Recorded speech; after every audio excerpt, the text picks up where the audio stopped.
Now going from rectangular coordinates to polar coordinates is a little bit more tricky. And the reason why is there's an infinite amount of possible positions in polar coordinates. So let's begin with and kind of figure out how we want to begin. So I have the rectangular coordinates of -1 and √3. It might be helpful to first, let's go ahead and try to plot those points out. So let's say there's -1 and then up √3. So I have some point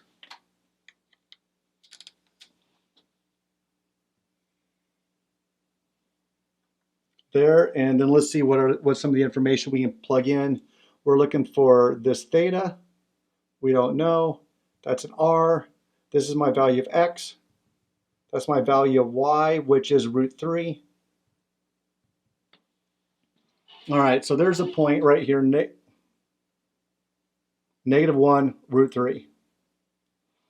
Okay, we can find r because we know x squared plus y squared equals r squared. So r squared equals -1 squared plus √3 squared.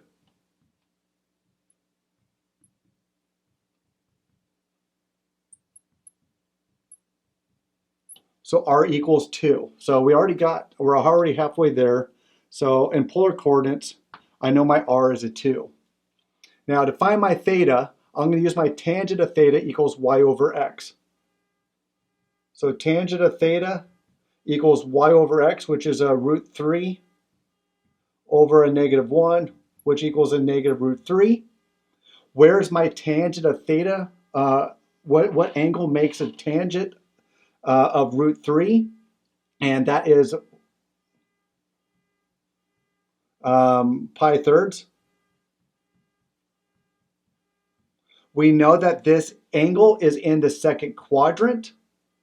And so what I need to do then is take it from, so subtract it. So that's pi minus pi thirds to get the angle in the second quadrant, which becomes 2/3 pi.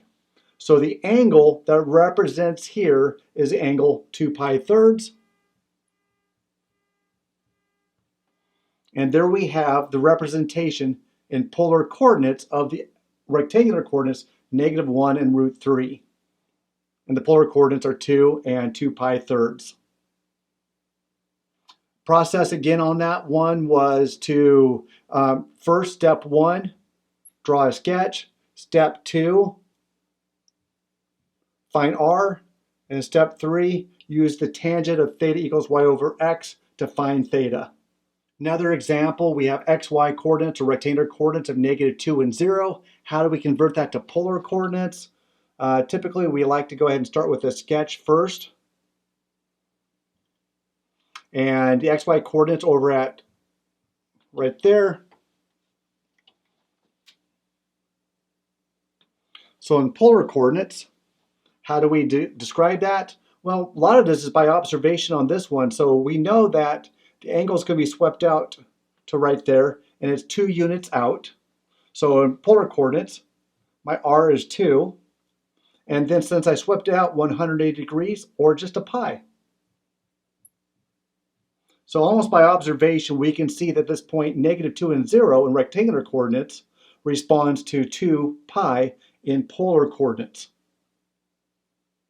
I suppose if you wanted to find r and figure out r, you can also go ahead and do r squared equals x squared plus y squared. R squared equals -2 squared, which is a 4 plus a 0.